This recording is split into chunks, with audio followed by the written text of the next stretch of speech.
Hello students. तो जो आज की ये क्लास है ये रहेगी आपकी इंग्लिश पेडागोजी, जो कि मेनली है सीटेट एस्पिरेंट्स के लिए, जिनका एग्जाम होने वाला है 7 और 8 ऑफ फेब को, if I am not wrong. तो सबसे पहले अगर मैं बता दूं आपको, ये क्लास एक मैराथन क्लास रहेगी जिसमें हम फर्स्ट टू एंड तक जितने भी पॉइंट्स होंगे उनको डिस्कस करेंगे।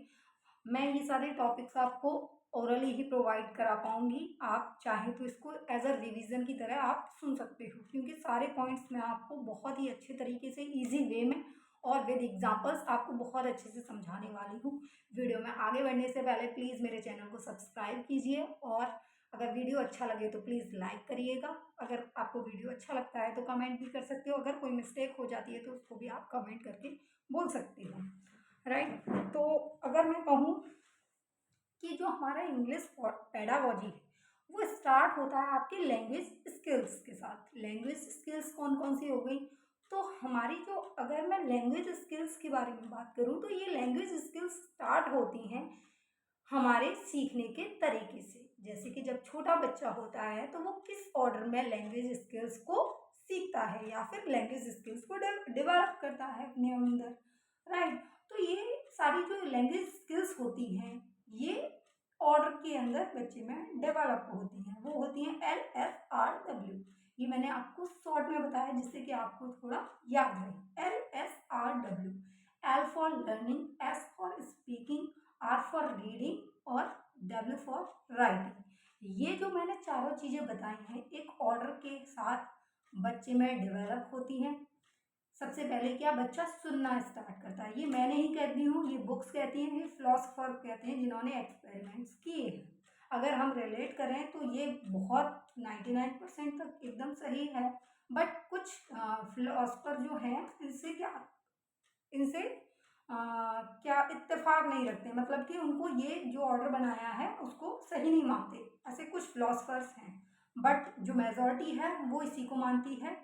आपके एग्जाम भी इसी को सही मानता है, LSRW को, जो कि इसी ऑर्डर में बच्चा सीखता है, अपने अंदर डेवलप करता है। लिसनिंग कैसे, सबसे पहले क्या करेगा बच्चा, सुनता है, बोलता तो है नहीं, फिर क्या करता है, स्पीकिंग, रोता है, बोलना स्टार्ट करता है, बैबलिंग करना स्टार्ट करता है, फिर क्या, रीडिंग, चीज़ों को। ये जब एलिमेंट्री स्कूल में आएगा बच्चा या फिर कहीं लिखा होगा कुछ, धीरे धीरे क्या पढ़ना शुरू करता है। देन राइटिंग करना, मतलब कि लिखना। अगर मैं इसको वर्ड्स में बताऊं, जो इनके सॉरी, इनके जो वर्ड्स दे रखे हैं, जैसे कि लिसनिंग के लिए क्या बोला गया है, सेमेंटिक। सेमेंटिक मीन्स जिससे कि मीनिंगफुल वर्ड क्रिएट हो, जिससे कि क्या, लैंग्वेज डेवलप होती है। स्पीकिंग के अंदर आता है फोनेटिक। फोनेटिक मीन्स सुनने का। ये सारी जो मैं बता रही हूँ सेमेंटिक, ये यूनिट्स हैं इन सारी स्किल्स की। लिसनिंग की क्या यूनिट हो गई आपकी, लिसनिंग की हो गई semantic. Semantic listening means meaningful कोई वर्ड है जो हमारे कानों तक आ रहा है। अब नेक्स्ट है आपकी speaking, phonetic. Phonetic means sound से रिलेटेड है। ये किसकी यूनिट है, आपकी स्पीकिंग की, राइट। और रीडिंग, रीडिंग के अंदर आता है फोनेटिक कम ग्राफिक। फोनेटिक मीन्स रीडिंग में क्या करते हो, आप बोलते हो, सुनते हो, कम ग्राफिक। ग्राफिक मीन्स लिखा हुआ आता है, उसे पढ़ते हो, रीड करते हो, फिर वो आवाज़ कहाँ आपके कानों तक जाती है, तो ये साउंड में भी तो क्रिएट हुआ। तो क्या होगा, ये लिसनिंग में भी।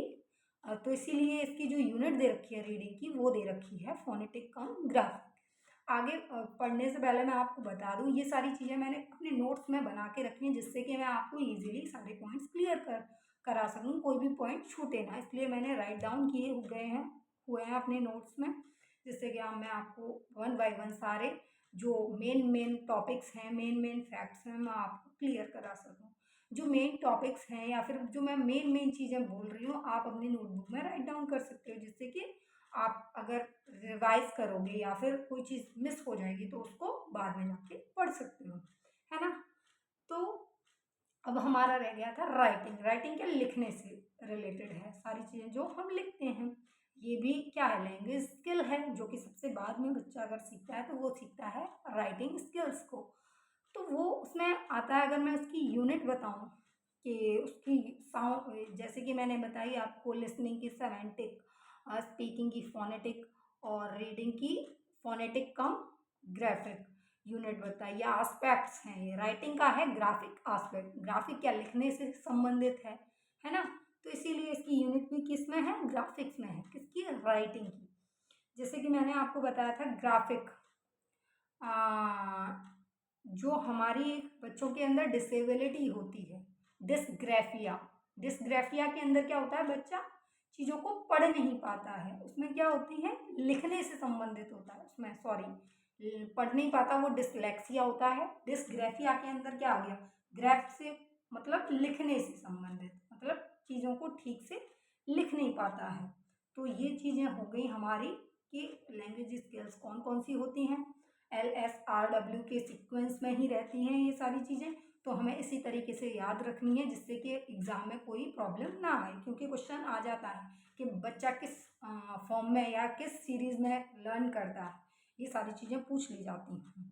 और ये जो मैंने चारों स्किल्स बताए आपको, LSRW, ये इंटीग्रेटेड वे में पढ़ाई जाती हैं बच्चों को, ना कि आइसोलेटेड। आइसोलेटेड मीन्स अलग करके बच्चे को नहीं पढ़ाई जाती हैं कि अलग अलग या अलग आप या डिफ्रेंशिएट करके ये चीज़ें नहीं पढ़ाई जाती हैं। चारों स्किल्स को एक साथ जोड़ करके अच्छे तरीके से समझाया जाता है बच्चों को, जिससे कि उसका जो डेवलपमेंट है लैंग्वेज का बहुत अच्छे से हो।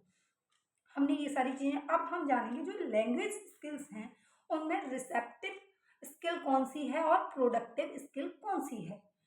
रिसेप्टिव का मतलब क्या होता है, रिसेप्टिव, रिसीव करना कोई चीज़, तो रिसेप्टिव स्किल में आएगी आपकी लिसनिंग और आपकी रीडिंग। रिसेप्टिव में रीडिंग और लिसनिंग कैसे आई, तो इसका एग्जांपल, लिसन करते हैं तो हम कुछ रिसीव करते हैं ना, किसी ने कुछ कहा तो हमने वो मैसेज क्या किया, रिसीव किया, इसीलिए हम उसको क्या बोल रहे हैं, रिसेप्टिव बोल रहे हैं। रीडिंग, आप कोई भी चीज़ रीड करोगे तो उसको रिसीव कर रहे हो ना अपने माइंड में, पढ़ा आपने, जैसे कि मैंने यहाँ से कोई पॉइंट उठा लिया तो पढ़ा, रिसीव किया माइंड के अंदर, तो क्या है ये, रिसेप्टिव स्किल है। तो क्या हो गई हमारी लिसनिंग एंड रीडिंग, क्या है, they are receptive skill. And the next one is productive skill. Productive skills में आती हैं आपकी स्पीकिंग और राइटिंग।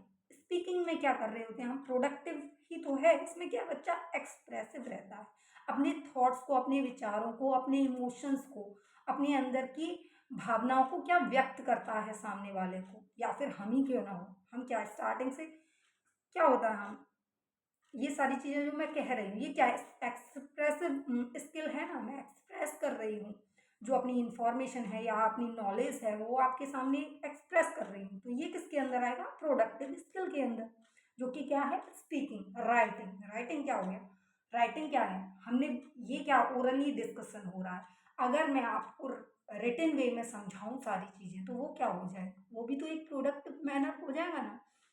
उसमें क्या होगा कि आप अपने थॉट्स को, आपकी जो इन्फॉर्मेशन है, आपकी जो नॉलेज है वो क्या राइट डाउन करके सारी चीज़ें निकाल रहे हो, अपना स्किल को डेवलप कर रहे हो। तो ये सारी चीज़ें होगी, हमने समझ लिया कि लिसन और रीडिंग रिसेप्टिव स्किल होती हैं। ये क्यों होती हैं, क्योंकि हम इनको रिसीव करते हैं, राइट।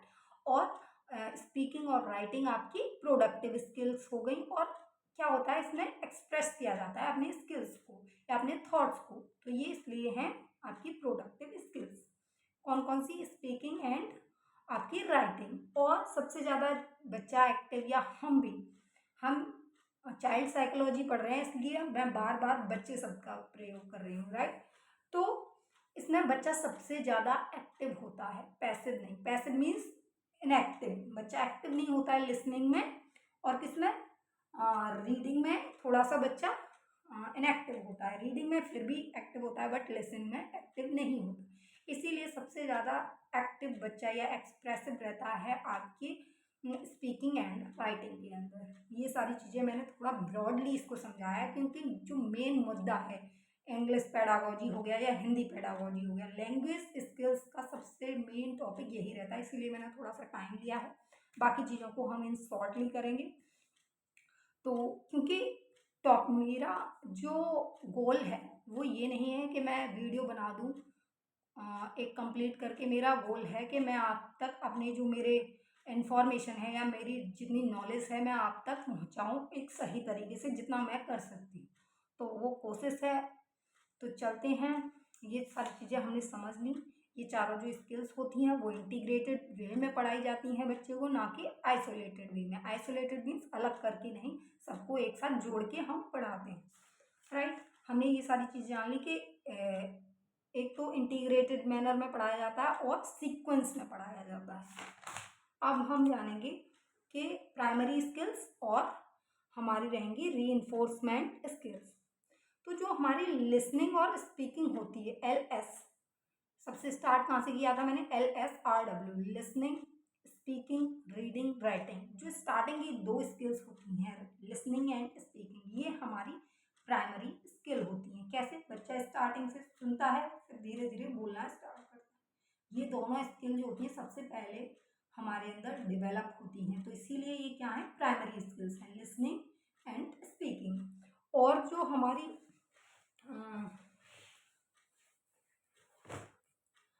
जो हमारी रीडिंग और राइटिंग होगी, इसको हम रीइंफोर्समेंट स्किल के नाम से जानते हैं। रीइंफोर्समेंट का मतलब होता है जो रीडिंग और राइटिंग की जो स्किल्स होती हैं, इनको रीइंफोर्स करके बच्चे में इंक्रीज किया जाता है या डेवलप किया जाता है। राइटिंग हो गया या रीडिंग हो गया, बच्चे को शाबाशी देके उसको पॉइंट्स दे दिए गए, उसको क्या किया, चॉकलेट दे दी कि अच्छा पढ़ रहे हो, तो ये सारे मोटिवेशन होते हैं। रीइंफोर्समेंट के थ्रू ये सारी चीज़ें, स्किल्स डेवलप होती हैं, जो कि होती हैं आपकी रीडिंग एंड राइटिंग।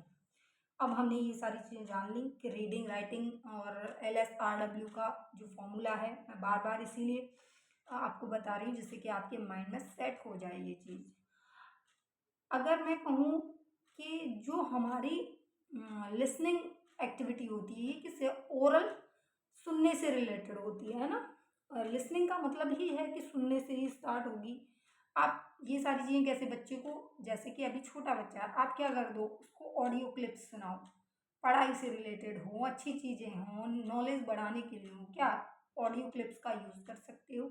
लिसनिंग, उसकी जो लिसनिंग स्किल है उसको अच्छा डेवलप करने के लिए। और जैसा कि आप जितना अच्छा सुनते हो उतना ही अच्छा उतने ही अच्छे आप क्या बनते हो, वक्ता बनते हो, यानी कि स्पीकर। ये सभी बोलते हैं, जितने अच्छे अच्छे फिलोसफर्स हो गए या प्रोफेसर्स हो गए, वो बोलते हैं कि जितना आप बेहतर सुनते हो उतना ही अच्छा आप बोलते भी हो, और जितना अच्छा आप रीड करते हो उतना ही अच्छा आप लिखते हो। जितने अच्छे से अच्छे, जितनी सी बुक, ये UPSC के अंदर क्या होता है, बहुत सारी बुक्स पढ़ी जाती हैं।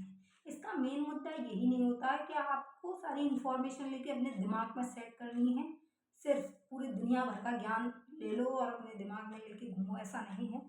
इसमें मेन मुद्दा ये भी होता है कि आप बहुत सारी बुक्स अलग अलग लेकर इसलिए भी पढ़ते हो क्योंकि आपके 8-10 बुक में हो जाएगा आपका जो कोर्स होगा किसी मेन सब्जेक्ट का। अगर मैं किसी एक सब्जेक्ट की बात करूँ तो 10 से 12 बुक्स में हो जाएगा।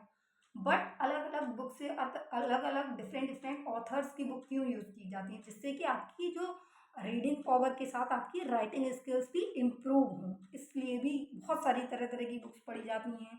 सिलेबस से हटके भी अदर बुक्स भी पढ़ी जाती हैं उनके द्वारा। तो ये सारी चीज़ें हो गई। इसमें 2 तरह के अप्रोच होते हैं स्किल्स में। एक होता है आपका bottom up approach, bottom approach होता है, एक होता है आपका टॉप डाउन अप्रोच। सबसे पहले हम जान लेते हैं बॉटम अप। बॉटम अप से मतलब होता है, सबसे पहले क्या सिखाओगे आप बच्चे को, अल्फ़ाबेट्स, फिर देन वर्ड्स, फिर सेंटेंस जोड़ के सिखाना स्टार्ट करोगे, फिर पैराग्राफ, फिर पूरी स्टोरी। ये हो गया आपका बॉटम टू अप, यानी कि नीचे से ऊपर की ओर सारी चीज़ें। नीचे नीचे क्या हो गया, सबसे बॉटम लेवल अल्फ़ाबेट, फिर वर्ड्स, फिर सेंटेंस, फिर पैरा, फिर स्टोरी होगी। लेकिन जो सबसे बेहतर जो अप्रोच मानी जाती है वो मानी जाती है टॉप डाउन। सबसे पहले क्या करें, बच्चे को स्टोरीज सुनाना स्टार्ट करें, राइट। जैसे कि छोटे छोटे बच्चे होते हैं, उनको दादी या नानी या मम्मा पापा या कोई भी अदर XYZ जो भी घर में होते हैं, वो क्या करते हैं, सुलाने के लिए स्टोरीज सुनाते हैं, परियों की कहानी सुनाते हैं, कोई एडवेंचरस कोई स्टोरी सुना दी। वो सारी चीज़ें क्यों, उसका थोड़ा जो थिंकिंग पावर है वो इंक्रीज हो, उसकी जो जानने की इच्छा है वो इंक्रीज हो, वो क्वेश्चंस करे, ये सारी चीज़ें होती हैं। तो क्या करते हैं, हम स्टोरीज सुनाते हैं, सेंटेंसेस बनाना सिखाते हैं कि इस तरीके से बोलो कि मैं, बच्चा क्या बोलता है, खाना, दूध, एक एक वर्ड में बोलता है, तो धीरे धीरे क्या सिखाया जाता है उनको कि मुझे खाना चाहिए, मुझे पानी चाहिए। ये धीरे धीरे डेवलप करते हैं। फिर क्या, वर्ड्स को समझाते हैं कि क्या एक सबसे पहले क्या वर्ड समझा दिया आपने, वर्ड्स समझाए तो क्या चिड़िया, फिर क्या बोलेगा अगले दिन वो, क्या मोर को देखेगा तो उसको भी क्या बोलेगा, चिड़िया बोलेगा। बट फिर क्या करेंगे आप, डिफ्रेंशिएट करेंगे कि ये चिड़िया नहीं ये मोर है। तो वर्ड्स पे आगे, पहले क्या स्टोरी सुनाई, सेंटेंसेस बनाना सिखाए, फिर क्या वर्ड्स बताए, फिर क्या स्टार्ट किया, वर्ड्स बताने के बाद अल्फाबेट्स, ए फॉर एप्पल होता है, बी फॉर बॉल, ये सारी। तो सबसे जो बेस्ट अप्रोच मानी जाती है वो मानी जाती है टॉप डाउन मेथड। तो ये चीज़ें हो गई, हमने स्किल्स पढ़ ली। जो स्पीकिंग स्किल होती है, प्रोडक्टिव स्किल होती है, एक्सप्रेसिव स्किल होती है, और सबसे ज़्यादा जो बच्चा एक्टिव रहता है वो इसी स्किल के अंदर रहता है। और हम अपनी स्पीकिंग स्किल को बढ़ाने के लिए या फिर इम्प्रूव करने के लिए क्या करें, कम्युनिकेशन स्किल को इम्प्रूव करते हैं। तो ये सारी चीज़ें हो गई। तो इसमें एक क्वेश्चन बनता है कि हम अपनी कौन सी स्किल्स को असेसमेंट बिना पेपर पेन के कर सकते हैं। तो वो हमारी जो दो स्किल होती हैं वो होती है हमारी लिसनिंग और स्पीकिंग। ये दो स्किल्स ऐसी हैं जिनका हम विदाउट पेपर पेन असेसमेंट कर सकते हैं।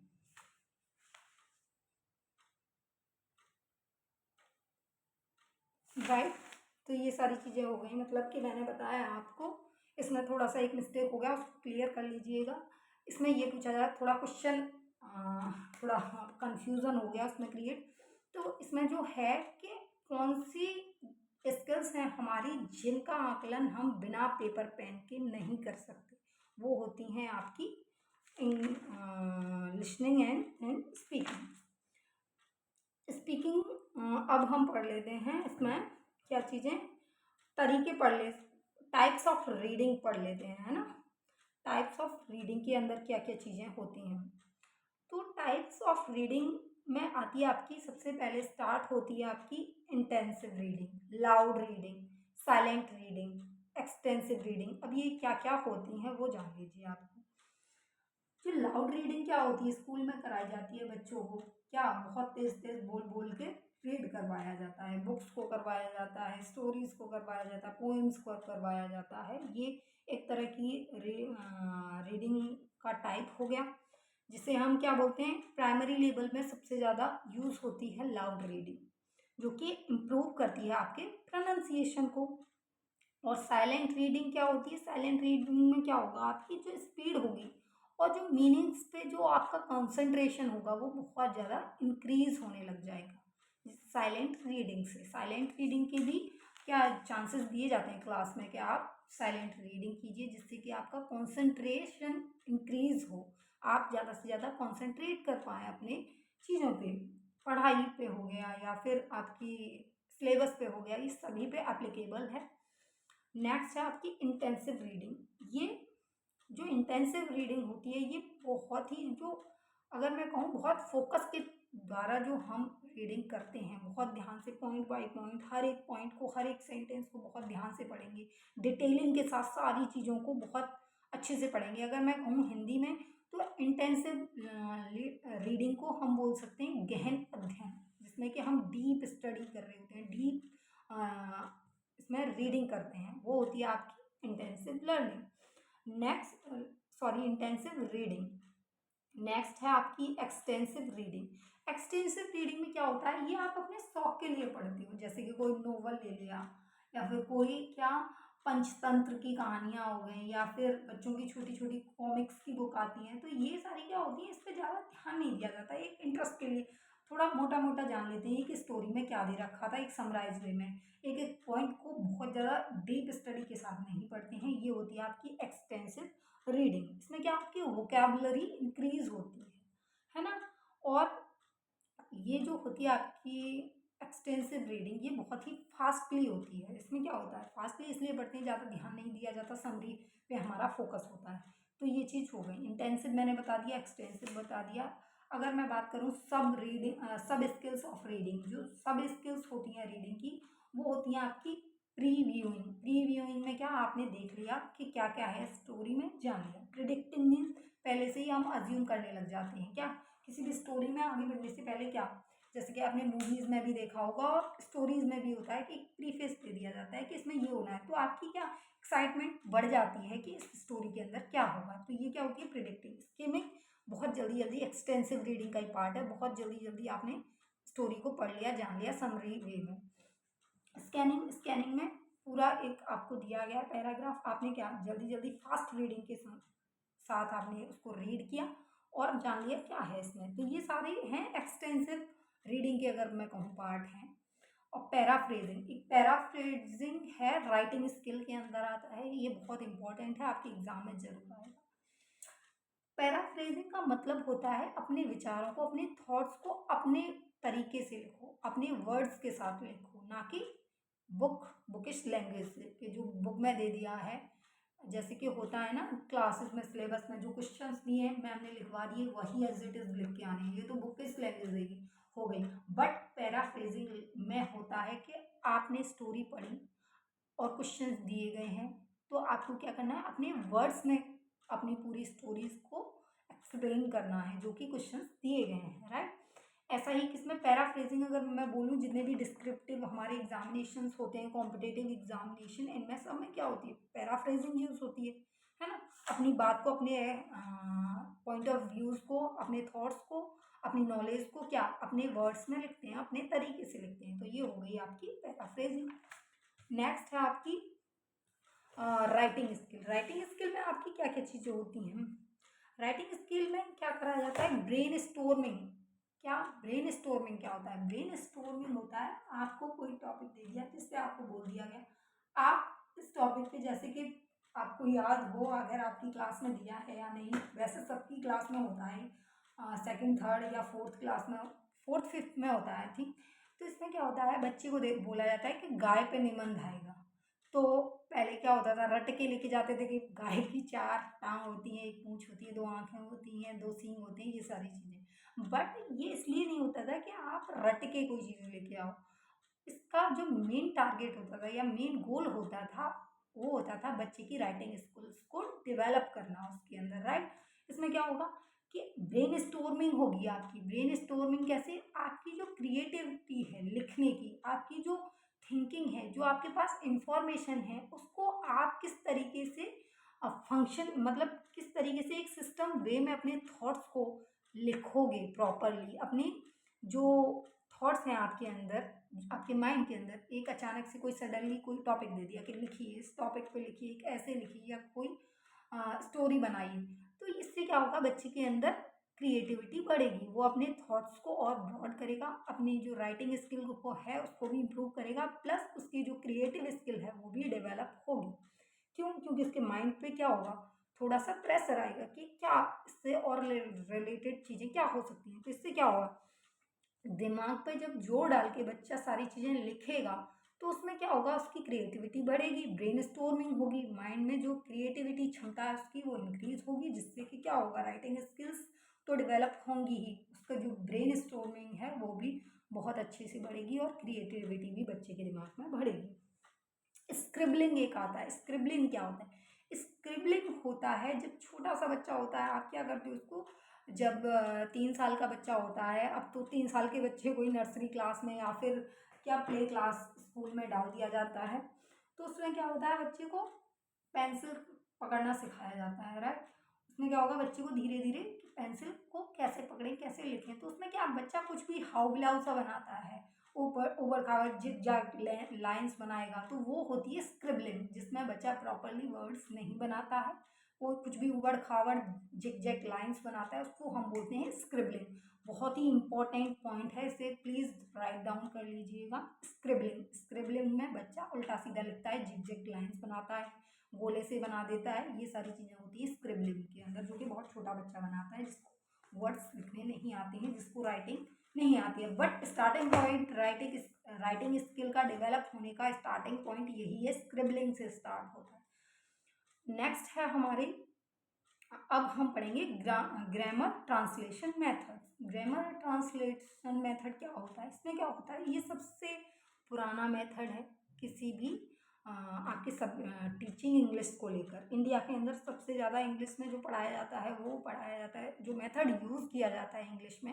वो किया जाता है आपका ग्रामर ट्रांसलेशन मेथड। इसके अंदर क्या होता है कि आप का जो पूरी स्टोरी है उसको क्या कर दिया जाएगा, ट्रांसलेट कर दिया जाएगा हिंदी में, या फिर जो भी आपकी लैंग्वेज है किसी भी स्टेट में। जैसे हम यूपी से हैं तो क्या है, आपकी क्या होगी, हिंदी लैंग्वेज होगी जो आपकी मदर टंग है, और आपकी या फिर रीजनल लैंग्वेज है वो क्या है, हिंदी है। अगर हम अदर स्टेट में जाएं, जैसे गुजराती हो गया, मेघालय हो गया, या फिर आपका साउथ के स्टेट्स हो गए, तो उनमें उनकी जो मदर टंग है वो डिफरेंट है, तो उनकी मदर टंग में पढ़ाया जाएगा। ये टॉपिक आपका एनसीएफ का है, और अलग टॉपिक हो जाएगा ये कि कौन सी लैंग्वेजेस के साथ पढ़ाया जा सकता है, तो वो हम अपनी नेक्स्ट वीडियो में करेंगे। फिलहाल इतना समझ लेते हैं। ये जो ग्रामर ट्रांसलेशन मेथड है सबसे ओल्डेस्ट मेथड है, जिसे क्लासिकल मेथड भी बोला जाता है और ट्रेडिशनल मेथड भी बोला जाता है। किसे, ग्रामर ट्रांसलेशन मेथड। इसमें क्या होता है कि बिगनिंग की जाती है, beginning with the key skills of reading and grammar. Beginning की जाती है आपकी की स्किल्स को इंक्रीज करने के लिए ग्रामर के अंदर, जो कि होती है ग्रामर ट्रांसलेशन मेथड। सबसे पहले क्या, आप डायरेक्ट बच्चे को क्या रूल्स बताने नहीं लग जाओगे, है ना। छोटी क्लासेस से स्टार्ट होता है, तो क्या होता है, बच्चे को धीरे धीरे क्या स्टोरीज दे रखी है, बच्चा खुद इतना कैपेबल नहीं है कि पूरा उसको इंग्लिश से हिंदी में कन्वर्ट कर ले। तो क्या किया जाएगा, पहले टीचर क्या करेगा, उसको आपको धीरे धीरे चीज़ों को स्टोरी दे दी, टीचर ने एक्सप्लेन कर दिया हिंदी में। तो ये क्या हुआ, ग्रामर ट्रांसलेशन मेथड। और ये बहुत यूजफुल भी है, और स्टार्टिंग यहीं से होती है आपकी इंग्लिश स्पीकिंग स्किल को डेवलप करने की, या फिर पढ़ने की जो स्किल होती है, ग्रामर ट्रांसलेशन मेथड। इसमें बहुत सारी चीज़ें होती हैं, जैसे कि जो अगर मैं बात करूँ ग्रामर और रिटन जो लैंग्वेज होती है, इसमें ऑक्यूरेसी पे फोकस किया जाता है। किस पे, एक्यूरेसी पे फोकस किया जाता है। एक्यूरेसी किसके अंदर आएगी, आपकी राइटिंग के अंदर आएगी। ग्रामर के अंदर आपकी एक्यूरेसी आती है, और स्पीकिंग के अंदर आती है आपकी फ्लुएंसी की। बोलते हैं ना कि कोई बहुत अच्छे से इंग्लिश बोलता है, उसकी इंग्लिश फ्लुएंसी बहुत अच्छी है, वो इंग्लिश में बहुत ज़्यादा फ्लुएंट है। तो इंग्लिश स्पीकिंग को, या फिर कोई भी जो हमारी स्पीकिंग होती है, या फिर जो हमारी स्पोकन लैंग्वेज होती है, उसको हम किससे डिफाइन करते हैं, फ्लुएंसी से। और जो हमारी रिटन स्किल्स होती हैं उनको हम करते हैं एक्यूरेसी से, राइट। तो इसमें क्या होते हैं, हमारी वोकेबलरी इंक्रीज होती है। और क्या किया जाता है इसके अंदर, ग्रामर ग्रामर जो हमारा ट्रांसलेशन मेथड होता है, इसमें सबसे ज़्यादा रूल्स पे फोकस किया जाता है, वोकैब पे फोकस किया जाता है। और जितने भी रूल्स होते हैं उसकी क्लास के अंदर रट्टे मरवाए जाते हैं। रट्टाफिकेशन से तो आप बहुत ज़्यादा वाकिफ होंगे। हमारे यहाँ सबसे पहले जो शुरुआत होती है वो रटने से स्टार्ट होती है स्कूल्स के अंदर, चाहे वो कोई भी स्कूल हो, सीबीएसई बोर्ड हो, यूपी बोर्ड हो, चाहे वो हो आपका आईएससी बोर्ड हो, कोई भी बोर्ड हो, स्टार्टिंग आपकी रटने से ही होती है। बाद में कहा जाता है कि प्लीज़ इग्नोर रोट लर्निंग। इसमें बोला जाता है ना सीटेट के अंदर के रोट लर्निंग को आप क्या कीजिए, डिमोटिवेट कीजिए। मतलब कि जो रोट लर्निंग है उसको अपने स्कूल्स के अंदर ना लाएं, और हमारी जो प्रैक्टिकल नॉलेज है उसको बढ़ावा दिया जाए। बट ऐसा बिल्कुल भी नहीं है, बुक्स के अंदर है, बट हमें बुक्स के अकॉर्डिंग पढ़ना है, क्योंकि एग्ज़ाम इसी से रिलेटेड आएगा। तो रोट लर्निंग को बढ़ावा नहीं दिया जाता। बट जो ग्रामर आपका जो ग्रामर ट्रांसलेशन मेथड है उस वो मेनली फोकस होता है रट्टा मारने पे। रूल्स याद करवाए जाते हैं, रट्टे लगवाए जाते हैं आपके रूल्स के, वो कैब याद करवाई जाती है, राइट। अब हमारा नेक्स्ट है हमारा direct method, right. Direct method में अगर मैं आगे बढ़ने से पहले अगर बताऊं आपको, जो पहले का मैंने बताया आपको ग्रामर ट्रांसलेशन मेथड, इसका एक डिसएडवांटेज भी है। इसमें क्या प्रोनाउंसिएशन पे फोकस नहीं किया जाता, बल्कि मेन फोकस किस पे होता है, रूल्स पे, स्ट्रक्चर पे, आपके वोकैब पे ध्यान दिया जाता है। और इसमें कोई भी स्पीकिंग लैंग्वेज जो आपकी लैंग्वेज होती है उसकी स्पीकिंग की कोई भी प्रैक्टिस नहीं करवाई जाती है। किसके अंदर, ग्रामर ट्रांसलेशन मेथड के अंदर सबसे ज़्यादा रूल्स पे ध्यान दिया जाता है, वोकैब पे ध्यान दिया जाता है। स्पीकिंग स्किल को डेवलप करने पे ध्यान नहीं दिया जाता है ग्रामर ट्रांसलेशन मेथड के अंदर। नेक्स्ट है हमारा method of direct method. Direct method में क्या होता है, ये नेचुरली रिफॉर्म्ड होता है। इसे it is also known as naturally reformed method या फिर नेचुरल रिफॉर्म्ड मेथड। इसमें क्या हो जाता है, ये बिल्कुल ही अपोजिट है ग्रामर ट्रांसलेशन मेथड की। वो कैसे, इस जो हमारा डायरेक्ट मेथड है इसमें यूज़ किया जाता है मदर टंग का।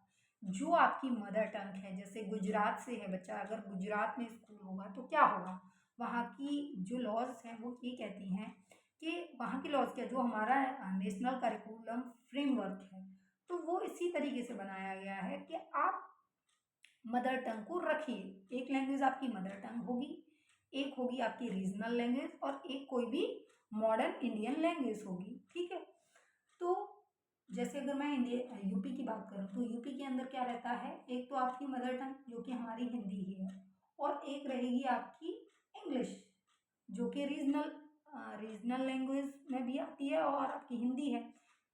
तो मॉडर्न लैंग्वेज में आपकी रीजनल और मदर टंग में हमारी दोनों में हिंदी आती है यूपी के अंदर, बट मॉडर्न इंडियन लैंग्वेज के अंदर आएगी आपकी इंग्लिश। बट अदर जैसे कि गुजरात हो गया तो गुजरात के अंदर मदर टंग में अगर मैं बोलूँ तो क्या गुजराती आएगी, हिंदी आएगी और एक कोई मॉडर्न इंग्लिश आएगी या मॉडर्न इंडियन लैंग्वेज आएगी। तो ये सारी चीज़ें हो गई। फिर से अपने वापस आते हैं अपने टॉपिक पे जो चल रहा था डायरेक्ट मेथड, जो कि क्या है, opposite to the grammar translation method. कैसे है, इसमें क्या सबसे ज़्यादा जो ध्यान दिया जाता है इसमें मदर टंग में, मदर टंग को क्या किया जाता है इसके अंदर, डिस्करेज किया जाता है। डिस्करेज किया जाता है किसके अंदर, डायरेक्ट मेथड के अंदर। Attention is on speaking and listening. जो मेन अटेंशन दी जाती है डायरेक्ट मेथड के अंदर वो दी जाती है आपकी स्पीकिंग और लिसनिंग पे। इसके अंदर क्या होता है, टीचर शुड बी प्रोफिशिएंट और क्लास में कम स्टूडेंट्स हों। ये तभी आपकी एप्लीकेबल है जो डायरेक्ट मेथड है, जब टीचर कैपेबल हो आपकी सारी जो स्किल्स हैं उनको इम्प्रूव कराए डायरेक्ट मेथड के अंदर और बच्चे कम हों। अब ये सारी चीज़ें पढ़ ली हमने। बायलिंगुअल मेथड के अंदर क्या होता है, help of mother tongue is also taken here along with the target language. By direct language में मदर टंग को डिस्करेज किया जाता है, बट जो बायलिंगुअल मेथड है उसके अंदर क्या किया जाता है, मदर टंग को बढ़ावा दिया जाता है। मदर टंग के साथ आपको टारगेट लैंग्वेज को सिखाया जाता है। ये चीज़ होगी हमारी बायलिंगुअल मेथड के साथ। अब आगे हमारी ऑडियो लिंगुअल मेथड। ये क्या होती है, एक पैटर्न प्रैक्टिस होती है, ड्रिल होती है जो कि क्लास के अंदर या स्कूल के अंदर कराई जाती है। और अगर मैं कहूँ ऑडियो लिंगुअल मेथड को और किस नाम से जानते हैं, तो इसको जानते हैं आप आर्मी मेथड के नाम से भी जानते हैं। किसे, ऑडियो लिंगुअल मेथड को। नेक्स्ट है आपका कम्युनिकेटिव लैंग्वेज टीचिंग, जिसे हम CLT बोलते हैं। CLT से डायरेक्ट क्वेश्चन आता है। क्वेश्चन में जो आपकी इंग्लिश पेडागोजी होगी उसमें पूरा लिखा हुआ नहीं आएगा कि कम्युनिकेटिव लैंग्वेज टीचिंग, ऐसे नहीं आएगा, डायरेक्ट आएगा CLT। CLT क्या है या फिर क्या होता है CLT के अंदर, तो CLT जो होती है वो क्या होती है, socially acceptable and contextually appropriate language होती है। ये मेथड जो होता है प्रोफिशिएंट बनाएगा बच्चे को लैंग्वेज के यूज़ में। किस तरीके, ये जो मेथड होता है टीचिंग का वो होता है चाइल्ड सेंटर्ड। इसमें क्या होता है, कम्युनिकेशन डिस्कशंस करवा दिए बच्चों के, है ना। ये सारी चीज़ें होंगी आपकी CLT के अंदर, यानी कि कम्युनिकेटिव लैंग्वेज टीचिंग।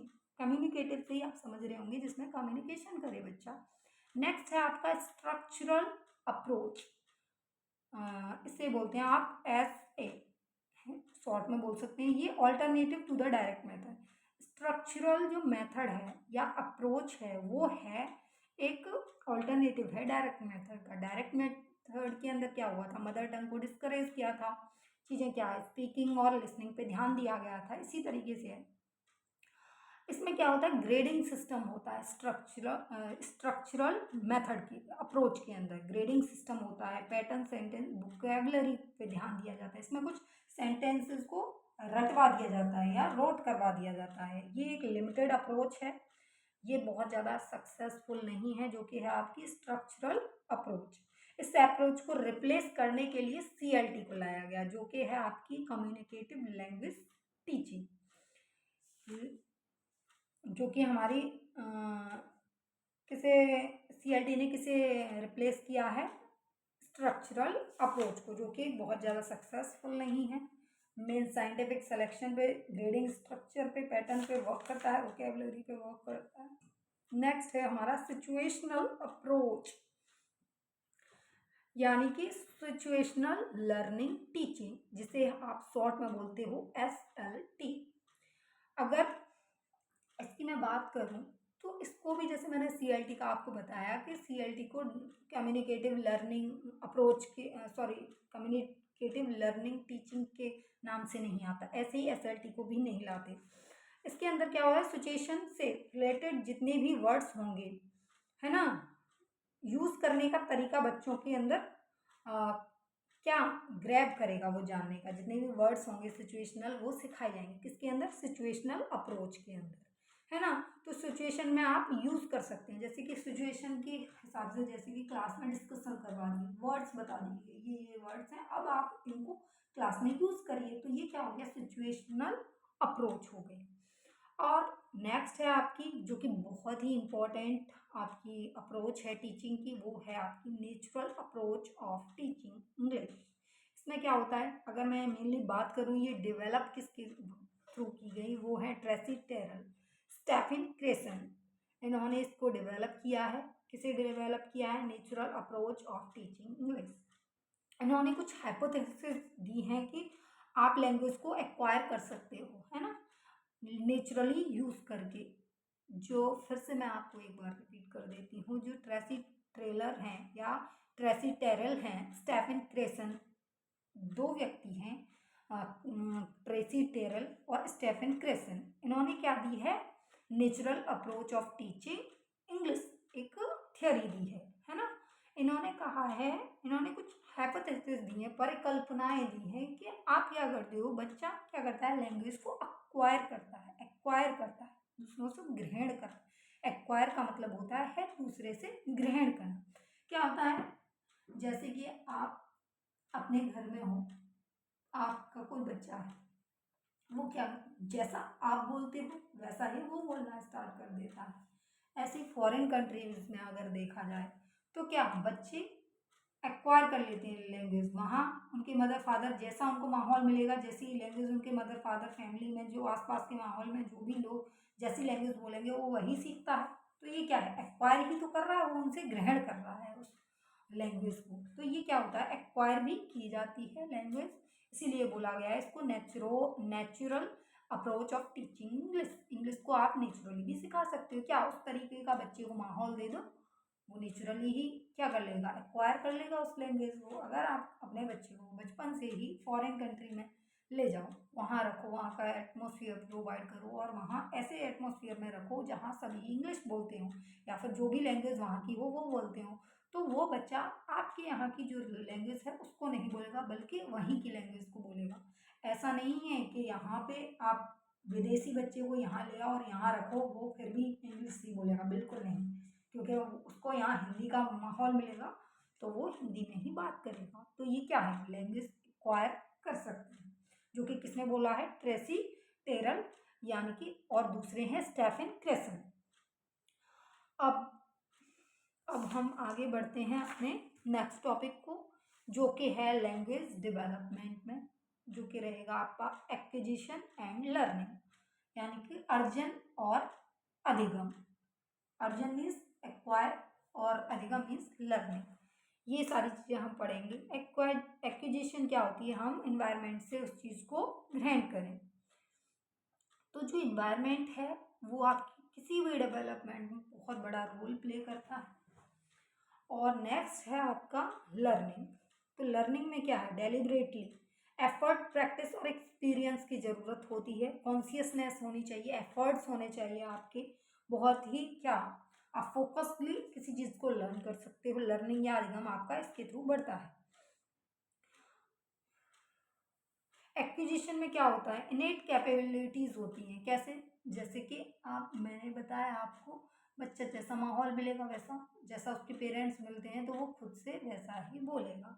लर्निंग क्या होती है, लर्निंग आती है आपके एफर्ट्स के साथ, प्रैक्टिस के साथ, कॉन्शियसनेस के साथ, है ना। और जो लर्निंग होती है वो हेरिटेड नहीं होती है, वो अनुवांशिक नहीं होती है कि आपकी लर्निंग क्या होती है, एक्सपीरियंस के साथ सारी चीज़ें आती हैं, आप एफर्ट्स देते हो, प्रैक्टिस करते हो, उसके थ्रू आपकी क्या लर्निंग बढ़ती है। अब जान लेते हैं लैंग्वेज क्या है। लैंग्वेज एक मीडियम है अपनी अपने विचारों को, अपनी बातों को सामने रखने का, है ना, जिससे कि हम अपने थॉट्स को, आइडियाज़ को, फीलिंग्स को शेयर कर सके सामने वाले से। तो यही क्या होती है, आपकी लैंग्वेज होती है। लैंग्वेज एक मीडियम है किसी भी बात को कहने का। अगर मैं कहूँ मराठी है, तो क्या वो मीडियम नहीं है कम्युनिकेशन का? है। चाहे कोई भी भाषा हो, वो सभी क्या है, मीडियम है अपनी फीलिंग्स को शेयर करने की। वो बात अलग है कि आपको वो समझ नहीं आती, बट वो जिन्हें समझाना चाहते हैं वो समझ लेंगे। Next, come to the point. अब नेक्स्ट टॉपिक है, अगर मैं बात करूं कैरेक्टरिस्टिक ऑफ लैंग्वेज, लैंग्वेज की क्या क्या कैरेक्टरिस्टिक्स होते हैं, तो मैं बताऊं लैंग्वेज क्या है। Is a tool of communication, communication का मीडियम है। कम्युनिकेशन क्या लैंग्वेज के थ्रू ही तो कर पाएंगे, मीडियम हो गया। और ये बहुत ही ज़्यादा डायनेमिक होता है, बहुत ही फास्ट चेंजेबल होता है। बहुत नए नए आप देखोगे इंग्लिश में या हिंदी में बहुत नए नए वर्ड जुड़ते रहते हैं। तो क्या है, डायनेमिक नेचर है लैंग्वेज का। नेक्स्ट है आपका है कॉम्प्लेक्स है, जटिल है। बहुत जल्दी आप लैंग्वेज को किसी को भी जान नहीं सकते, एक्वायर कर सकते हो बचपन से, बट या उसके साथ बहुत सालों तक आप कोई अदर पर्सन है, जैसे कि कोई फॉरेनर है, आप भी पढ़ाई कर रहे हो, वो भी पढ़ाई कर रहा है आपके साथ, तो हो सकता है आपकी जो लैंग्वेज है वो एक्वायर कर ले और उसकी लैंग्वेज को आप एक्वायर कर लो। बट क्या होता है, लैंग्वेज एक कॉम्प्लेक्स प्रोसेस है। अगर आप पढ़ोगे तो इजीली आप उसको नहीं मतलब अपने अंदर डेवलप कर सकते। एक्विजिशन को मैंने बताया था, जब हम लैंग्वेज एक्वायर कर लेते हैं अपने इन्वायरमेंट से। जैसे छोटा बच्चा क्या करता है, 3 से 4 साल का जो बच्चा होता है वो क्या अपने एनवायरनमेंट को ऑब्जर्व करता है। तो क्या करता है, विदाउट किसी ट्यूशन, ट्यूशन तो नहीं दिया जाता ना छोटे बच्चे को। छोटा बच्चा हो गया, पहले मम्मा पापा जो भी अपनी लैंग्वेज में है वो सारी चीज़ें सीखने लग गया, फिर क्या करेगा, अपने बड़ा होगा, बाहर जाएगा, फ्रेंड्स के साथ खेलेगा, तो क्या होगा, वो सारी चीज़ें उनसे भी एक्वायर करेगा, वो किस तरीके से बोलते हैं। आप कभी कभी देखो, आपके यहाँ अगर कोई बच्चा हो या फिर आस पड़ोस में हो या फिर आपके बड़े भाई बहन का हो या फिर आपका छोटा भाई बहन हो कोई, तो कभी कभी आप देखते हो कुछ चेंजेस देखते हो कि कुछ वर्ड्स नए लेके आता है वो, तो क्या वो कहीं से सीख के ही तो आया होगा, एक्वायर किए हैं उसने, अपने फ्रेंड से किए हों या फिर अपने स्कूल से किए हों या फिर अपने रिलेटिव्स से सीखे हों। तो ये सारी क्या चीज़ हो गई, ये एक्वायर है, एक्विजिशन बोलेंगे जिसे, है ना। ये क्या है, हमारी सेकंड लैंग्वेज होती है। इट रेफर्स टू एक्विजिशन क्या है, विदाउट एनी सिस्टमेटिक प्रैक्टिस, कोई प्रैक्टिस नहीं करनी पड़ती, कोई ट्यूशन नहीं लेना पड़ता। विदाउट ट्यूशन ये क्या है, अपने आप ही नेचुरली हमारे अंदर ये स्किल डेवलप हो जाती है, जो कि एक्विजिशन के थ्रू आती है। अब हम जान लेते हैं कि नॉम चॉम्स्की, जो कि बहुत ही ज़्यादा नाम आता है इनका पेडागोजी के अंदर। नॉम चॉम्स्की जो हैं वो कहते हैं कि जो ह्यूमन चाइल्ड होता है उसके अंदर एक डिवाइस होती है जिसे बोलते हैं LED, लैंग्वेज एक्विजिशन डिवाइस। इसमें क्या होता है, बच्चे के अंदर खुद से ही एक कैपेबिलिटी होती है कि वो अपनी लैंग्वेज को एक्वायर कर ले। इन्होंने कहा है जो ह्यूमन चाइल्ड ब्रेन है उसमें इनेट कैपेसिटी होती है। इनेट मीन्स खुद से ही, इनबिल्ड कैपेसिटी होती है बच्चे के अंदर, ह्यूमन चाइल्ड के अंदर लैंग्वेज को एक्वायर करने की, राइट। तो इन्होंने जो LED की बात की है ये बहुत ही एक इम्पॉर्टेंट मुद्दा है, इसे आप याद रखिएगा। LED इन्होंने नाम दिया है, जो कि इन्होंने बताई एक हाइपोथेटिकली चीज़ बोली है इन्होंने, जो कि नॉम चॉम्स्की है। उन्होंने कहा है कि हमारा जो ब्रेन है वो 2 पार्ट्स में डिवाइडेड है, एक लेफ्ट एक राइट। तो जो इन्होंने डिवाइस बताई है वो प्लेस्ड है हमारे left brain, LED, language acquisition device, जो क्या है, इनबिल्ट डिवाइस है या फिर इनेट कैपेसिटी है किसी भी लैंग्वेज को एक्वायर करने की ह्यूमन ब्रेन्स के अंदर। अब हो गया लैंग्वेज एक्विजिशन डिवाइस, मैंने बता दिया। जो LED है ये सर्टेन एज तक बहुत ज़्यादा एक्टिव होती है, जो कहा है नॉम चॉम्स्की ने। फिर उसके बाद ये वीक होता जाता है, आफ्टर 5 ईयर्स में ये क्या होता है, वीक होता चला जाएगा after early childhood, according to Noam Chomsky. इन्होंने कहा है कि जो अर्ली, जो आपके चाइल्डहुड होता है, लगभग 5 साल तक ये बहुत ज़्यादा एक्टिव होती है आपकी एलईडी। उसके बाद बहुत वीक हो जाती है, क्योंकि 5 साल की उम्र तक बच्चा बहुत अच्छे से बोलना, अपनी बात को कहना सब सीख जाता है, फिर उसके बाद ये वीक हो जाती है, ऐसा कहना है नोम चॉम्स्की का। नेक्स्ट हमारा टॉपिक आता है, आपका आता है एक्विजिशन लर्निंग, पढ़ लिया हमने। अब हम पढ़ेंगे क्या है आपकी principles of language. Principles of language क्या है? प्रिंसिपल ऑफ, फर्स्ट जो हमारा प्रिंसिपल रहेगा आपका लैंग्वेज का, प्रिंसिपल ऑफ लैंग्वेज टीचिंग का फर्स्ट प्रिंसिपल है आपका प्रिंसिपल ऑफ मोटिवेशन। ये क्या है? It is the prerequisite to learning a language. ये क्या है? किसी भी लैंग्वेज को लर्न करने का सबसे पहला क्या है? प्रिंसिपल है, जो कि है मोटिवेशन। मोटिवेशन बहुत ही इम्पॉर्टेंट रोल प्ले करता है, चाहे वो लर्निंग हो आपकी, चाहे वो कोई भी चीज़ हो, किसी भी तरह के डेवलपमेंट में जो आपका जो क्या है मोटिवेशन है, बहुत ही इम्पोर्टेंट रोल प्ले करता है। इसमें क्या होता है आपका, आप मोटिवेशन दो, बच्चे ने कुछ बोला, जैसे स्टार्टिंग में ही बोलना सिखाया उसको कुछ बाबा अम्मा या एक दो सेंटेंस बोलना, तो उसमें क्या करोगे आप, बच्चा ठीक से नहीं कह पाता, गड़बड़ कह देता है, तो उसको क्या मोटिवेट करें, शाबाश, हाँ फिर से बोलो, गलत बोलेगा फिर आप रिपीट करवाओगे कि नहीं नहीं ये बोलो ये बोलो, फिर से गलत बोलेगा, चलो कोई बात नहीं नेक्स्ट टाइम ट्राई करें। तो ये क्या मोटिवेशन है। तो सबसे ज़्यादा जो हेल्प करता है वो प्रिंसिपल है, principal of motivation in learning of in learning of language, है ना। लैंग्वेज को डेवलप करने में, या फिर अगर हम लैंग्वेज किसी भी तरह से उसको पढ़ाते हैं तो उसमें बहुत बड़ा रोल प्ले करता है मोटिवेशन। नेक्स्ट है आपका प्रिंसिपल ऑफ हैबिट फॉर्मेशन।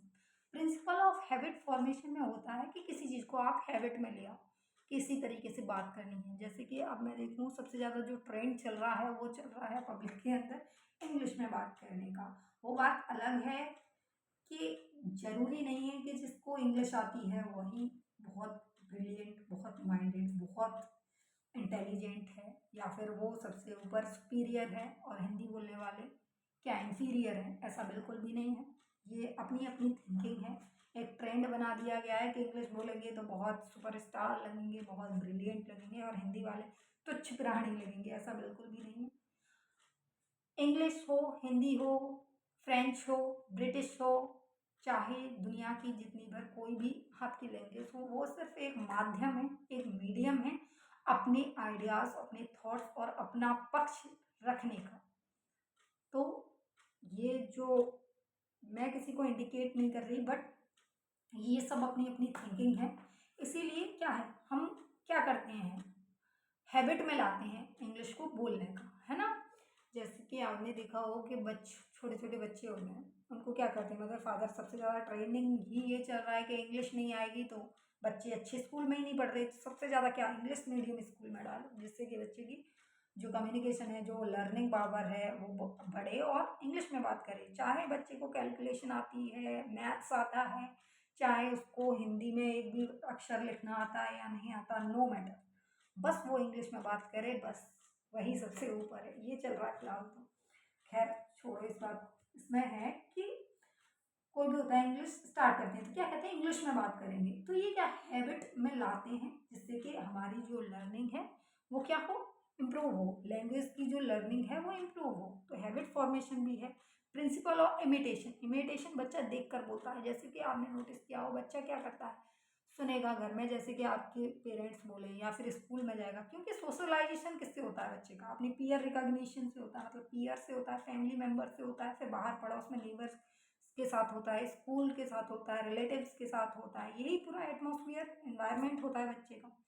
तो इसमें क्या होता है कि उसको इमिटेशन से सीखता है कि कोई बोल रहा है, टीचर बोल रही है, फिर वो क्या करेगा, घर पे आके यूज़ करेगा, अपने दोस्तों के साथ वर्ड्स को यूज़ करेगा। तो इमिटेशन भी वर्क करता है लैंग्वेज को टीच करने में, या लैंग्वेज को पढ़ने में, या डेवलप करने में।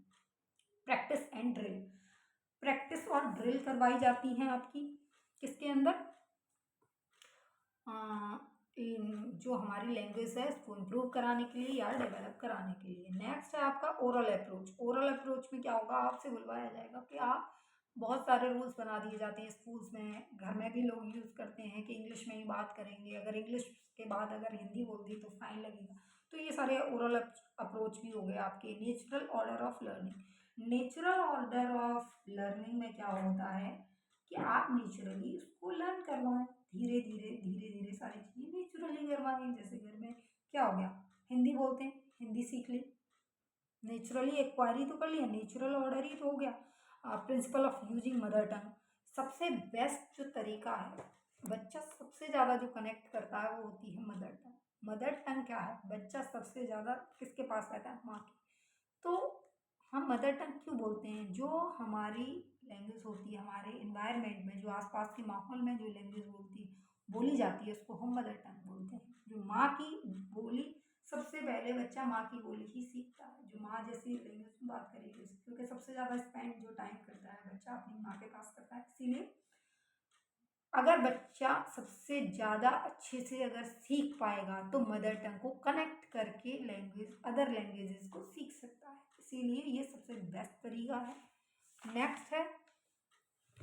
नेक्स्ट है आपका कोठारी कमीशन के बारे में थोड़ा सा जान लेते हैं। ये जो कोठारी कमीशन है बहुत ही इंपॉर्टेंट फैक्ट है, इसको थोड़ा सा इन शॉर्ट में जान लेते हैं। ये 1964 से 1966 तक रहा था। ये जो कोठारी कमीशन था ये 3 लैंग्वेज फॉर्मूला था। इसमें क्या था कि हिंदी को, जो भी हिंदी स्पीकिंग स्टेट्स थी उसमें क्या हिंदी को रखा जाएगा और इंग्लिश को रखा जाएगा, प्लस एक मॉडर्न इंडियन लैंग्वेज को रखा जाएगा। ये कोठारी कमीशन का रूल था, ऐसे मान लीजिए, है ना। जो नॉन हिंदी स्पीकिंग एरियाज थे या स्टेट्स थे उसके अंदर क्या था, रीजनल लैंग्वेज होगी जो भी आपके यहाँ बोली जाएगी, और एक हिंदी और एक इंग्लिश रहेगी। तो ये कोठारी कमीशन का कहना था कि आपकी एक हिंदी जो कि आपकी रीजनल लैंग्वेज हो वो रखी जाए स्कूल्स के अंदर, एक आपकी जो, जैसे यहाँ यूपी की तो हिंदी ही है रीजनल लैंग्वेज और सेकंड लैंग्वेज भी हिंदी ही है ना। और अदर स्टेट्स में देखा जाए गुजरात या महाराष्ट्र, एमपी, इनमें क्या है, हिंदी नहीं है, उनकी अपनी लैंग्वेज है, मराठी हो गई, ये सारी चीज़ें हो गई, मतलब अलग अलग लैंग्वेज है। तो वहाँ क्या, उनकी एक लैंग्वेज को रखा जाएगा जो कि रीजनल लैंग्वेज होगी, और नेक्स्ट आपकी रहेगी आपकी हिंदी और देन इंग्लिश। तो ये सारी चीज़ें हमने पढ़ी। अब हम जानेंगे maxims of language teaching. Maxims means सूत्र। लैंग्वेज को टीच करने के लिए कौन कौन से सूत्र अपनाए जा सकते हैं, कौन कौन सी मैगजीम्स अपनाई जा सकती है लैंग्वेज को टीच करने के लिए। तो फर्स्ट है known to unknown. Known to unknown में क्या, पहले बच्चे को वो एग्जांपल्स दिए जाते हैं जिनसे वो नोन है, जिन चीज़ों को वो जानता है ना, उसकी रियल लाइफ से कनेक्ट करके उसको सारे एग्जांपल्स दिए जाएंगे। तो ये हो गई नोन टू अननोन। फिर उसकी जो प्रीवियस नॉलेज है उसमें नई नई चीज़ें ऐड करते जाएंगे जिससे कि बच्चे का डेवलपमेंट हो, लैंग्वेज में क्या हो, इंक्रीज हो लैंग्वेज आपकी, या फिर इम्प्रूव हो। ये कह सकते हैं हम क्या करेंगे, प्रीवियस नॉलेज से जो बच्चा जिन चीज़ों को जानता है उन एग्जाम्पल्स को देख के नई नई चीज़ें ऐड करते चले जाएंगे। और ये जो होता है वो होती है आपकी थोड़े, जैसे कि एग्जाम्पल से, जैसे कि कोई खिलौना हो गया या आपकी घर की कोई एक्टिविटी है उससे कनेक्ट कर दिया, या खिलौनों से कनेक्ट करके कोई एग्जाम्पल कर दिया, तो फिर उसके साथ नई नई जो प्रीवियस नॉलेज के साथ क्या ऐड करेंगे, नई नई चीज़ों को ऐड कर देंगे। यही होता है नोन टू अननोन। नेक्स्ट है simple to complex. Simple to complex का मतलब है बहुत सिंपल चीज़ों से स्टार्ट करेंगे, धीरे धीरे धीरे धीरे फिर कॉम्प्लेक्स चीज़ों को सिखाते चले जाएंगे। यही होता है सिंपल टू कॉम्प्लेक्स। नेक्स्ट है आपका concrete to abstract.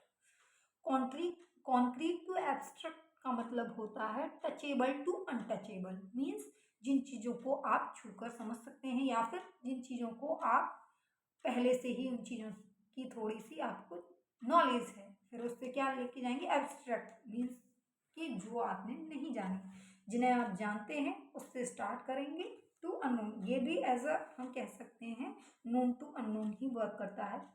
Inductive to deductive. Inductive में क्या होता है, एग्जाम्पल से रूल की तरफ लेके जाता है ना, और डिडक्टिव रूल से एग्जाम्पल के। सबसे पहले क्या स्टार्ट होता है आपका इंडक्टिव जो आपकी लैंग्वेज टीचिंग होती है उसके इंडक्टिव के अंदर क्या होता है, बच्चों को एग्जाम्पल के साथ चीज़ें समझाई जाएंगी। एग्जाम्पल दे दिया, स्टोरी सुनाने लगे, एग्जाम्पल दे दिया कि ऐसा भी होता है, जैसे कि ग्रामर में पढ़ने लगे तो एग्जाम्पल दे दिया कि हम इस चीज़ों को इस तरीके से यूज़ करते हैं। और एग्जाम्पल टू रूल लेके जाते हैं, इंडक्टिव में डिडक्टिव में लेके जाते हैं आपका रूल टू एग्जाम्पल। पहले रूल समझाए जाएंगे, फिर देन एग्जाम्पल्स। डिडक्टिव के अंदर रूल टू एग्जाम, इंडक्टिव के अंदर example to rule. Whole to parts, next आपका जो लैंग्वेज टीचिंग मैगजीन है वो है होल टू पार्ट्स। पहले कविता सुना रहे हैं बच्चे को, है ना, फॉर एग्जाम्पल बच्चे को पहले क्या, होल टू पार्ट्स, पहले पूरा समझा दिया जाएगा, जैसे कि पूरी स्टोरी समझा दी। फिर क्या करेंगे, उसके सेंटेंसेस को समझाएंगे, उसके रूल्स को समझाएंगे, फिर उसके वर्ड्स के मीनिंग्स बताए जाएंगे। तो ये होता है आपका होल्स टू पार्ट। कविता सुना रहे हैं उसके बाद में क्या पार्ट समझा सकते हैं आप, है ना। एनालिसिस टू सिंथेसिस भी जा सकते हैं, मतलब कि कॉम्प्लेक्स प्रॉब्लम को तोड़ तोड़ कर क्या समझा सकते हैं। तो ये क्या हो गया आपका होल टू पार्ट। अब नेक्स्ट चीज़ें हैं, हमने ये चीज़ समझ ली थी कि जो नॉम चॉम्स्की हैं उनको क्या बोला जाता है, फादर ऑफ मॉडर्न लिंग्विस्टिक्स। तो फादर ऑफ मॉडर्न लिंग्विस्टिक किसे बोलते हैं, नॉम चॉम्स्की को, है ना। इनका पूरा नाम है अब्राम नॉम चॉम्स्की, राइट। ये एक अमेरिकन लिंग्विस्टिक हैं, फिलोसफर हैं। कौन है, हमारे नॉम चॉम्स्की। ये कॉग्निटिव, इनको साइंटिस्ट बोला जाता है, हिस्टोरियन है, सोशल क्रिटिक हैं और पॉलिटिकल एक्टिविस्ट भी हैं। कौन, नॉम चॉम्स्की। और the father of modern language linguistic किसे बोला जाता है, नॉम चॉम्स्की को, जिन्होंने जिक्र किया है LAD का, लैंग्वेज एक्विजिशन डिवाइस, जो कि बच्चे के अंदर इनेट होती है, जो कि 5 साल तक वर्क करती है, उसके बाद वीक होती चली जाती है। ये क्या, लैंग्वेज बच्चा अपने आप एक्वायर करता है, ये इनेट कैपेबिलिटी होती है बच्चे के अंदर, जो कि उसके लेफ्ट ब्रेन में प्लेस्ड होती है। ये कहना है नोम चॉम्स्की का, जिनका नाम है अब्राहम नोम चॉम्स्की, जो कि हैं एक अमेरिकन फिलोसफर हैं, साइंटिस्ट हैं, लिंग्विस्टिक है। तो ये सारी चीज़ें हमने नोम चॉम्स्की के बारे में जान ली। ये बहुत इंपॉर्टेंट फैक्ट था, इसलिए मैं बार बार आपको बता रही हूँ। उनका कहना है जो बुक है इनकी नोम चॉम्स्की की, वो है माइंड एंड लैंग्वेज। इसको याद रखिएगा, ये क्वेश्चन में आ सकता है। तो हमने जान लिया इनकी हाइपोथेटिकल ये थ्योरी है कि बच्चे के अंदर क्या होती है, एक लेफ्ट ब्रेन में एक डिवाइस होती है, जो कि होती है LAD, लैंग्वेज एक्विजिशन डिवाइस, जो कि इनेट कैपेबिलिटी होती है बच्चे को लैंग्वेज एक्वायर करने में हेल्प करती है। ये सारी चीज़ें हमने जान ली। और ये वीक हो जाती है आपकी 5 ईयर्स के बाद, 5 ईयर्स तक बहुत एक्टिव रहती है। तो ये सारी चीज़ें जान ली। अब हम जानते हैं थोड़ा सा, वो काफ़ी रिमेनिंग है, मुझे लग रहा है आज की क्लास में शायद नहीं हो पाएगा, हो भी सकता है, चलो आज कंप्लीट ही करेंगे। बने रहना, अगर यहाँ तक आ गए तो प्लीज़ इस वीडियो को लाइक करिए और मेरे चैनल को सब्सक्राइब कीजिए, जिससे कि थोड़ा मोटिवेशन मुझे भी मिले एंड रिटर्न, जिससे कि मैं और इम्प्रूवमेंट लेके आऊँ अपने क्लासेस के अंदर, और अच्छे से और बेहतर तरीके से आपको पढ़ाऊँ और आपके लिए हेल्पफुल कर सकूँ चीज़ों को, या फिर हेल्प बहुत आसान बनाऊँ आपके लिए सब्जेक्ट्स को। तो प्लीज़ इस वीडियो को लाइक करिए और चैनल को सब्सक्राइब कीजिए, और अपने फ्रेंड्स के साथ, रिलेटिव्स के साथ या फैमिली के साथ जो भी प्रिपरेशन कर रहे हैं उनके साथ इसको शेयर कीजिए चैनल को, और उनसे सब्सक्राइब करवाइए और इसको लाइक करवाइए, जिससे कि ये मेरा जो छोटा सा चैनल है वो थोड़ा और ऊपर जाए, और इससे क्या होगा, मुझे मोटिवेशन मिलेगा, जिससे मैं और इम्प्रूवमेंट करूँगी और आपको और चीज़ें अच्छे से प्रोवाइड करा सकूँगी, जो कि जितनी मेरे अंदर क्षमता है मैं और उसको इम्प्रूव कर सकूँ अपने स्किल्स को, जिससे मेरी भी स्किल्स इम्प्रूव होंगी और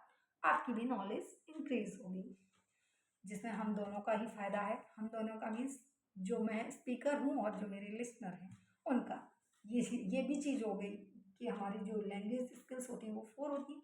लिसनिंग स्टार्ट होती है, listening, speaking, reading and then writing. ये पूरा एक सिक्वेंशली हमें याद रखनी है। इसी तरीके से जो बच्चे के अंदर डेवलपमेंट होता है लैंग्वेजेस का। अब हमने क्या, अब हम पढ़ेंगे प्रिंसिपल ऑफ लैंग्वेज टीचिंग, जो कि BF स्किनर हैं। इन्होंने क्या किया, motivation is a national highway of learning. इन्होंने एक स्टेटमेंट दिया है, जो कि BF स्किनर हैं। ये बहुत बड़े एक फिलासफर हैं जिन्होंने अलग अलग थियरीज दी हैं, और इनका बहुत बड़ा रोल प्ले किया है इन्होंने पेडागोजी के अंदर। इन्होंने कहा है जो मोटिवेशन है वो एक नेशनल हाईवे है सीखने के लिए, लर्निंग के लिए। एक जो मोटिवेशन है लर्निंग के लिए एक नेशनल हाईवे का रोल प्ले करता है। किस तरीके से, विदाउट मोटिवेशन चीज़ें होने में थोड़ा टाइम लगता है। जैसे कि अगर मैं आपको भी कहूँ, बहुत पढ़ती रही, बहुत कंसंट्रेशन के साथ पढ़ती रही, लेकिन एक पॉइंट ऐसा आएगा जिसमें आपको मोटिवेशन की बहुत ज़रूरत होगी। मोटिवेशन चाहिए होता है, एक पुश चाहिए होता है, चाहे वो किसी भी फील्ड के लिए हो, चाहे आप बिजनेसमैन हैं या आप स्टूडेंट हैं। स्टूडेंट लाइफ में तो सबसे ज़्यादा मोटिवेशन जो है वो एक नेशनल हाईवे का वर्क करता है लर्निंग डेवलप, मतलब आपकी लर्निंग को इम्प्रूव करने में। ये कहा है आपके BF स्किनर ने। तो जो प्रिंसिपल्स हैं प्रिंसिपल्स ऑफ लैंग्वेज टीचिंग के बारे में हम पढ़ रहे थे। तो जो फर्स्ट है प्रिंसिपल ऑफ मोटिवेशन है, जो कि मैं पहले भी पढ़ा चुकी हूँ। प्रिंसिपल ऑफ हैबिट फॉर्मेशन, जो कि क्या है, हमारी रेगुलर प्रैक्टिस के बाद पक्की हो जाती है। और ऐसी हमारी जो भाषा होती है, लैंग्वेज होती है, वो भी स्किल है जो प्रैक्टिस से ही कम हम उसमें मास्टर हो सकते हैं। Practice makes a man perfect, है ना। तो ये चीज़ है, मेक्स अ मैन, या फिर हम ये भी बोलते हैं मेक्स अ पर्सन।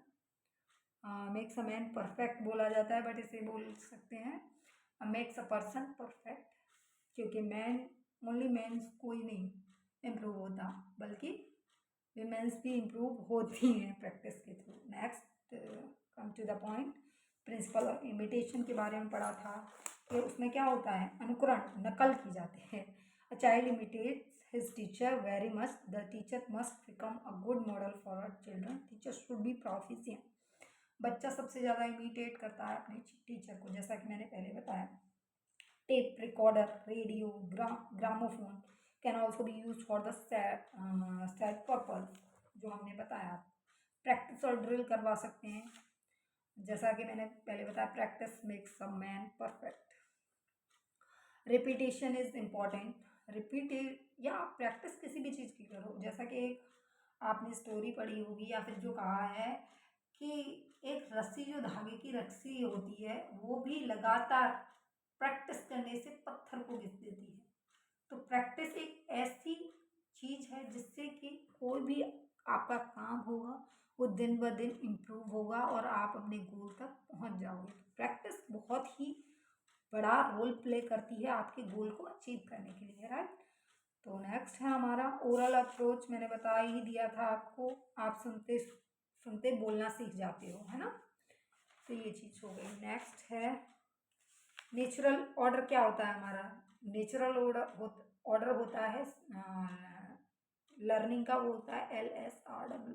सुनते हो, बोलते हो, रीड करते हो, देन राइट करना सीख जाते हो।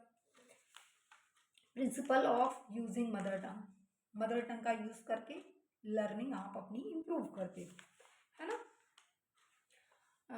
जो कि हमारे जो कोठारी कमीशन है उन्होंने भी यही कहा है अपने रूल्स के अंदर, या फिर जो नियम उन्होंने बनाए, कि जो स्कूल्स में 3 लैंग्वेज सिस्टम को रखना चाहिए, 3 लैंग्वेज सिस्टम को बढ़ावा देना चाहिए। उसमें क्या, अपनी मदर टंग को रखिए, रीजनल लैंग्वेज या हिंदी को रखिए, और देन एक मॉडर्न इंडियन लैंग्वेज को रखिए। ये सारी चीज़ें हो गई। नेक्स्ट है आपके मैगजीन्स, मैं करा ही चुकी हूँ आपको, और है आपके, अब हम पढ़ लेते हैं थोड़े से इनके जो यूनिट्स होते हैं आपके इंग्लिश में, उनको पढ़ लेते हैं। होमोग्राफ किसे कहा जाता है, तो होमोग्राफ से अगर मैं बात करूं तो ग्राफ से मतलब आप समझ रहे होंगे डायरेक्टली मीन्स टू राइटिंग से रिलेटेड है। लिखे सेम जाते हैं बट मीनिंग डिफरेंट होते हैं। होमोग्राफ क्या होते हैं, हम ये जो मेन टॉपिक हम पढ़ रहे हैं वो है होमोफोन, होमोग्राफ, होमोनीम। ये जो तीनों वर्ड हैं, होमोफोन, होमोग्राफ, होमोनीम, ये बहुत ही इंपॉर्टेंट रोल प्ले करते हैं आपके इंग्लिश पेडागोजी के अंदर। तो ठीक से सुन लीजिए, इसे राइट डाउन कर लीजिए अगर आपके पास पेन, कॉपी, पेंसिल जो भी हो, या फिर अपने दिमाग में बिठा लो इस चीज़ को।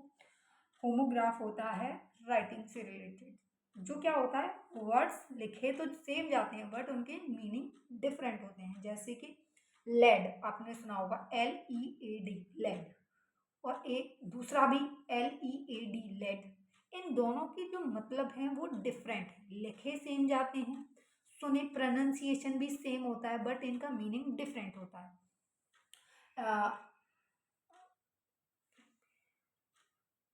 The word that share the same written form as another word will be different. Sorry, जो होमोग्राफ होता है, इसमें मैंने एक मिस्टेक कर दी, बाकी सब एज इट इज वैसे ही रहेगा। जो होमोग्राफ होता है, स्पेलिंग सेम होती है बट मीनिंग अलग होता है और प्रोनाउंसिएशन भी अलग होता है। एक होता है लीड और एक होता है lead, LEAD, lead. Lead means किसी को लीड करना, है ना, डायरेक्ट करना। और लेड क्या होता है आपका, एक लेड होता है मेटल होता है, it may be metal. Lead और लेड मतलब होमोग्राफ क्या होते हैं, लिखने में वर्ड्स जो स्पेलिंग होगी वो सेम होगी बट प्रोनाउंसिएशन में, बोलने में और मीनिंग डिफरेंट होगी।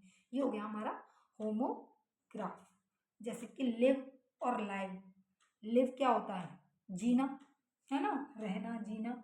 और लाइव क्या, जो ब्रॉडकास्ट चलता है आपके यूट्यूब हो गया या जितने भी सोशल मीडिया प्लेटफॉर्म होते हैं जिसमें लाइव सेशंस होते हैं, वो क्या होता है, लाइव। और लिव, जीना, रहना। तो क्या है, स्पेलिंग सेम है लाइव और लिव की बट क्या है, प्रोनाउंसिएशन डिफरेंट है और मीनिंग डिफरेंट है। होमोग्राफ में एक लाइन में मैं बताऊं, होमोग्राफ में लिखे सेम जाते हैं बट बोले अलग जाते हैं और मीनिंग डिफरेंट होता है। नेक्स्ट है होमोफोन। होमोफोन से सुन रहे होगे कि साउंड सेम आती है ना, रिलेटेड टू साउंड। इसमें क्या होता है, word is pronounce same another word but that has different spelling and meaning. Homograph में हमने जान लिया, लिखे सेम जाते हैं बट मीनिंग अलग होता है, बोले अलग जाते हैं। ऐसे ही होमोफोन है, होमोफोन में सुनाई सेम देता है, मतलब प्रोनाउंसिएशन उसका सेम होगा बट स्पेलिंग और उसका मीनिंग डिफरेंट होगा। किसके अंदर, होमोफोन के अंदर। फोन मीन्स सुनाई से रिलेटेड, सुना सेम जाएगा बट क्या, उसकी स्पेलिंग अलग होगी और उसका मतलब अलग होगा। जैसे कि टू, TWO, और TOO, तो क्या है, सुनने में तो टू टू ही आ रहा है बट क्या हुआ, टू, प्रोनाउंसिएशन सेम है होमोफोन के अंदर बट मीनिंग डिफरेंट है आपका और स्पेलिंग्स भी डिफरेंट है ना। जैसे कि सी, सी, सी क्या है, समुद्र हो गया। सी मीन्स देखना, SEE, सी, SEA, सी। स्पेलिंग अलग है, मीनिंग अलग है बट सुनने में एक जैसा लगता है, वो क्या हो गया आपका, होमोफोन। होमोनीम, होमोनीम में क्या होता है आपका,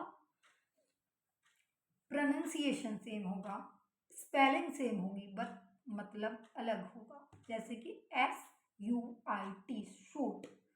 सूट क्या होता है, किसी पे सूट करना, ठीक लगना। और सूट मीन्स क्या होता है, सूट भी होता है, पोशाक होती है।